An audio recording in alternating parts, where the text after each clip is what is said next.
दोस्तों, बांग्लादेश कितना होशियार है कि भारत की तरफ से जैसे ही ट्रांसशिपमेंट की सुविधा बंद करी गई तो बांग्लादेश की तरफ से बयान आता है कि भारत के हमारे ऊपर बैन लगाने से हमें कोई फर्क नहीं पड़ेगा, इससे भारत को ही नुकसान होगा। तो अब भारत ने इसके मात्र 4 से 6 घंटे बाद आंकड़े बांग्लादेश के मुंह पर फेंक कर मारे हैं कि आंकड़े देख लो, भले ही तुम्हारे ट्रक हमारे यहां पर आने जाने के पैसे ना देते हों, परंतु हर एक ट्रक के ऊपर हमारी नजर है। और भारत के इस आंकड़े के हिसाब से बांग्लादेश के करीब 5000 ट्रक को भारत ने रोक दिया है, जिससे बांग्लादेश को करीब 3443 करोड़ के आसपास का बड़ा झटका लगा है। दरअसल जैसे ये ट्रांसशिपमेंट की सुविधा बंद करी जाती है तो सबके मन में एक प्रश्न उठता है कि आखिरकार इस सुविधा के माध्यम से बांग्लादेश कितना क्या माल भेजता था, कितना नुकसान होगा, इसके बारे में आप सभी को मैं डिटेल से बताने वाला हूं। तो दरअसल द हिंदू के एक आर्टिकल के हिसाब से ऐसा बताया गया है कि पिछले साल 2024 में इस प्रकार की जो ट्रांसशिपमेंट की सुविधा है बांग्लादेश की, वो भारत को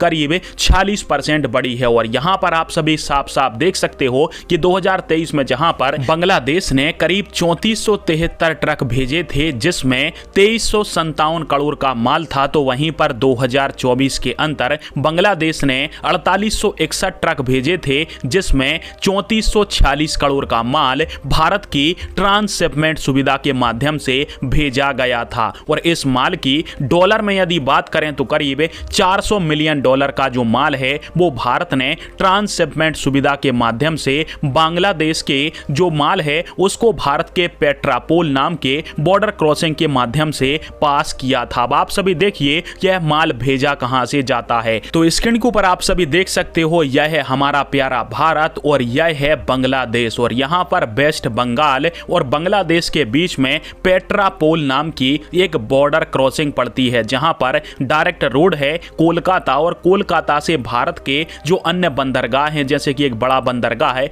हल्दिया बंदरगाह है, यहां तक यह रोड वगैरह जाती है, जिससे बांग्लादेश डायरेक्ट इस रोड के माध्यम से माल लेकर भारत के बंदरगाहों से दुनिया के दूसरे देशों को भेजता है। और यह जो मैंने आपको आंकड़ा बताया है वो केवल इसी बॉर्डर क्रॉसिंग का आंकड़ा है। यदि अन्य बंदरगाहों की और भारत के जमीन के माध्यम से आप ट्रांसशिपमेंट कॉरिडोर की कॉस्ट को यदि जोड़ोगे तो यह बांग्लादेश का एक्सपोर्ट 1.5 से 2 बिलियन डॉलर के आसपास बैठता है। और बांग्लादेश वाले क्या बोल रहे थे कि हमें इससे कोई फर्क नहीं पड़ता है, भाई तुम्हारी 1-2 पोर्ट के माध्यम से एक्सपोर्ट ही 400 मिलियन डॉलर की है भारत के द्वारा, तो तुम भारत को क्या सिखाओगे। और इस प्रकार से भारत ने यह आंकड़े बांग्लादेश के मुंह पे मार के बताया है कि तुम्हारी औकात क्या है, भले ही तुम्हारे पास बंदरगाह हैं, तुम जमीन की कंट्री के साथ साथ समुद्र से जुड़े हुए हो, परंतु भारत पर तुम काफी हद तक निर्भर हो, तुम हमारे 7 सिस्टर के करता धरता नहीं हो। यदि भारत ना चाहे